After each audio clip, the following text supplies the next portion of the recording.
अस्सलामु अलैकुम वरहमतुल्लाहि वबरकातुहू। अल्हम्दुलिल्लाह वस्सलातु वस्सलामु अला रसूलिल्लाह। इंशाअल्लाह आज हम इस वीडियो में हुरूफ़ क़लक़ला के बारे में जानेंगे। तीन चीज़ें हमें सीखनी है इसमें। क़लक़ला किसे कहते हैं, क़लक़ला किन अल्फाज में होता है और क़लक़ला कैसे किया जाता है। वीडियो शुरू करने से पहले मैं एक बात कहना चाहता हूँ कि जो वीडियो मैं कुरान करीम सिखाने की बनाता हूँ वो बड़े लोगों के लिए हैं, जिनकी उम्र 25-30 साल हो गई है, जिन्होंने अब तक कुरान करीम नहीं पढ़ा है। इसीलिए मैं ज़्यादा डिटेल में नहीं जाता हूँ, क्योंकि बड़े लोगों की अकल खुली हुई होती है, वो उन्हें इशारा काफ़ी होता है, वो समझ सकते हैं इससे। और बच्चों को कुरान करीम पढ़ाने के लिए सबसे बेहतर तरीका ये है कि आप घर में बड़े हैं, कुरान करीम पढ़ना सीखें, क़वाइद जानें, तजवीद के रूल्स आपको पते होने चाहिए। और इसके बाद आप अपने घर में जो छोटे बच्चे हैं उनको कुरान करीम की तालीम दें। छोटे बच्चों के हाथ में मोबाइल देना कि आप मोबाइल से कुरान करीम ठीक कर लें, मोबाइल से सिपारा पढ़ लें, ये उनके लिए मेरी नज़र में ठीक बात नहीं है। तो इसलिए मैं आज इस बात की वजाहत कर रहा हूँ कि मैं बड़े लोगों के लिए वीडियो बनाता हूँ। आप अपने घर में बड़े हैं, मेरे ज़रिए से कुरान करीम सीखें या कहीं और से भी कुरान करीम सीखें। आप पर ज़िम्मेदारी बनती है कि आप कुरान करीम सीखें और अपने छोटे बच्चों को घर में कुरान करीम सिखाएं, क्योंकि वीडियो के ज़रिए से छोटे बच्चों को कुरान करीम सिखाना बहुत मुश्किल बात है। उनके लिए सामने एक उस्ताद या कोई बड़ा मौजूद होना चाहिए जो उनको हर लफ्ज़ की प्रैक्टिस कराए, उसकी पहचान कराए। मैं लफ्ज़ के मखारिज, पहचान, उनके मिलने का तरीक़ा, कब पुर होंगे, कब बारीक होंगे, कौन कौन से पुर होंगे, ये सब बता चुका हूँ। बड़े लोग इसको याद रखें और अपने घर में बच्चों को पढ़ाएं। हमारा आज का टॉपिक था क़लक़ला किसे कहते हैं। क़लक़ला लुग़त में, डिक्शनरी में क़लक़ला युक़लक़िलु के माना आते हैं हिलाने के। जैसे मैं कहूँ क़लक़लतुल क़लम, मैंने कलम को हिलाया। हिलाना, झटका देना या किसी चीज़ को हरकत देने को क़लक़ला कहते हैं। ये तो रहा डिक्शनरी में, लुग़त में।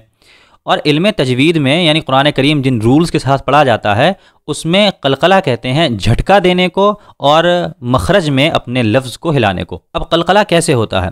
क़लक़ला करने में हम अपनी आवाज़ में एक झटका पैदा करते हैं, एक इकोसिस्टम पैदा करते हैं। जैसे कभी हम गार में या कभी पहाड़ों में जाते हैं, वहाँ हम बोलते हैं तो वहाँ से आवाज़ वापस पलट कर आती है। इसी तरह इकोसिस्टम में भी यही होता है। जब माइक में एको लगा होता है तो आवाज़ जो हम बोलते हैं वो वापस आती है। इसी तरह इन अल्फाज में भी, जिन अल्फाज में क़लक़ला होता है, उसमें आवाज़ एक तरीके से वापस आती है। पहले जान लेते हैं कि किन किन अल्फाज में क़लक़ला होता है। अगर हम अलिफ से या तक तमाम अल्फाज को देखें तो उन्हीं अल्फाज में क़लक़ला होगा जो जमाओं के साथ और मजबूती के साथ अदा किए जाते हैं। क़लक़ले में क्या है? आपको झटका देना है। तो जाहिर है जो लफ्ज़ हल्के और नरम तरीके से अदा किए जाते हैं, राल, सा, वा, इनमें आप झटका नहीं लगा सकते, क्योंकि नरम पढ़ना और झटका देना ये दोनों अलग अलग डिफरेंट चीज़ें हैं। इसके अलावा लफ्ज़ बौद है, बौद में भी आप क़लक़ला नहीं कर सकते, क्योंकि इसमें ज़बान ऊपर दाढ़ों पर लगकर रगड़ती हुई जाती है, थोड़ा टाइम लगता है इसके अदा करने में, इस वजह से आप इसमें क़लक़ला नहीं कर सकते। हुरूफ़ हल्की हैं, जो लफ्ज़ हल्क से अदा होते हैं, उनमें भी क़लक़ला नहीं हो सकता, क्योंकि हल्क के ज़रिए हम आवाज़ में झटका पैदा नहीं कर सकते। अब अगर आप गौर करेंगे तो सिर्फ उन अल्फाज में झटका दिया जा सकता है, उन अल्फाज में क़लक़ला किया जा सकता है जो थोड़े जमाओं के साथ, मजबूती के साथ और प्रेशर के साथ अदा किए जाते हैं। वो 5 अल्फाज हैं, क़ौफ़, क़ा, बा, जीम, दाल। इनको आप बोलें, इससे आप समझ जाएंगे कि इन अल्फाज को किस तरह मजबूती के साथ अदा किया जा रहा है। ये बात हमें समझ आ गई क़लक़ला किसे कहते हैं, क़लक़ला किन किन अल्फाज में होता है। अब आइए क़लक़ला करते कैसे हैं। क़लक़ला करने का तरीक़ा ये है कि जो इन 5 अल्फाज में से किसी भी लफ्ज़ पर अगर सुकून आता है तो इनका क़लक़ला ज़्यादा होता है। वैसे तो इन तमाम 5 अल्फाज में क़लक़ला हमेशा ही होता है, लेकिन जो इनकी ये क्वालिटी, इनकी सिफत बिल्कुल ज़ाहिर होती है और क़लक़ला आपको साफ़ सुनाई देगा, वो तब होता है जब इन अल्फाज पर सुकून आता है। सुकून छोटी सी एक अलामत होती है दाल की तरह, हम पहले भी जान चुके हैं। इस अलामत को, इस निशान को, इस चिन्ह को हम सुकून कहते हैं। जब इन 5 अल्फाज पर कभी सुकून आता है तब उसमें क़लक़ला होता है। क़लक़ला करते कैसे हैं?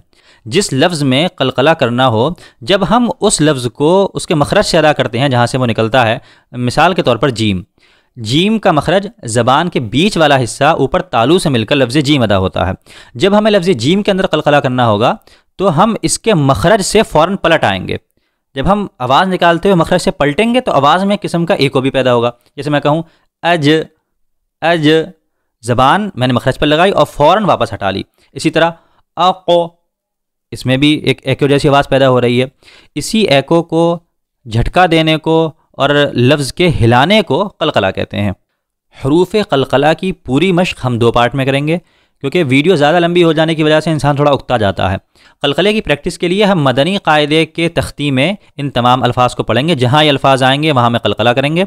इंशाल्लाह 2 पार्ट के अंदर हम इस कलकले की प्रैक्टिस करेंगे, आधी आज इस वीडियो में और इंशाल्लाह आगे आने वाली वीडियो में, इसी वीडियो के पार्ट 2 में। बिस्मिल्लाहिर्रहमानिर्रहीम। हमज़ा ता ज़बर अत, हमज़ा ता ज़ेर इत, हमज़ा ता पेश उत, हमज़ा ता ज़बर अतो, हमज़ा ता ज़ेर इतो, हमज़ा ता पेश उतो।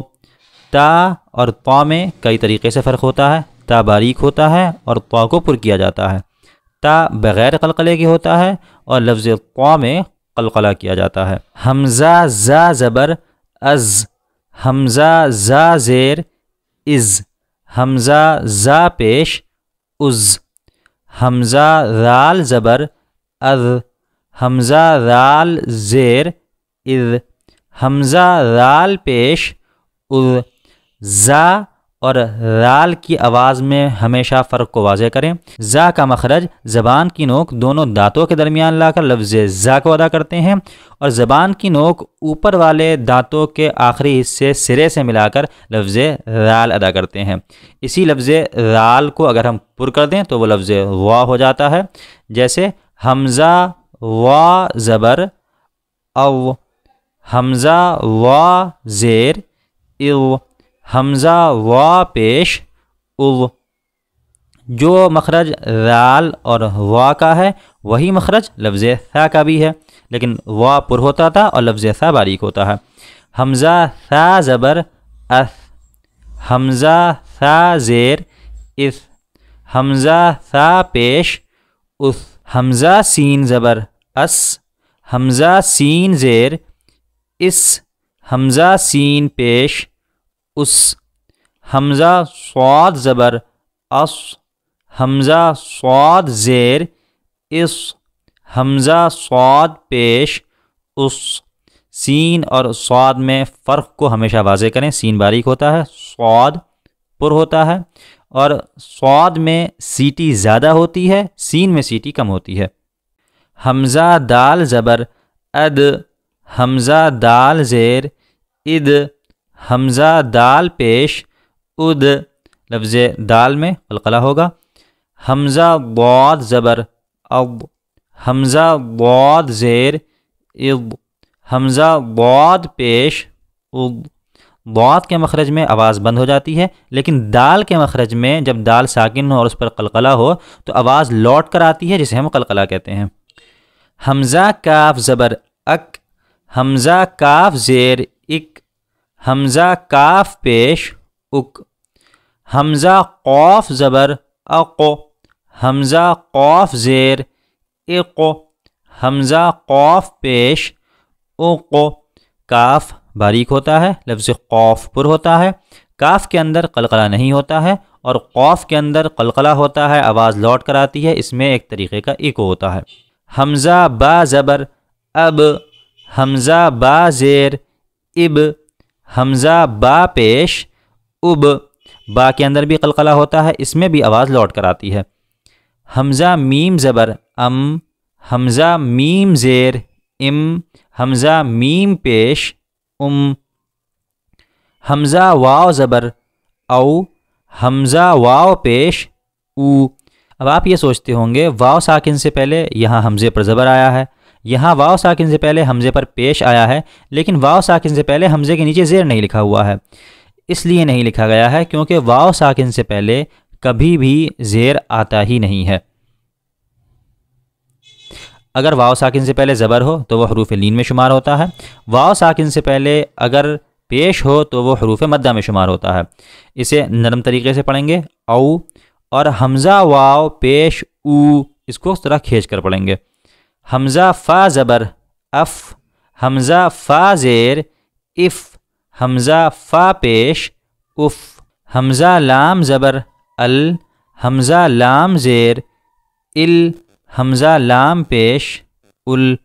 हमज़ा नून ज़बर अन, हमज़ा नून ज़ेर इन, हमज़ा नून पेश उन, हमज़ा रॉ ज़बर और, यहाँ रा को पुर किया जाएगा क्योंकि रा साकिन से पहले ज़बर है।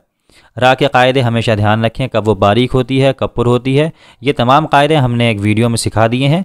डिस्क्रिप्शन में और आई बटन में इसका लिंक है, यहाँ जाकर आप रा के पुर और बारीक होने के कायदे देख सकते हैं।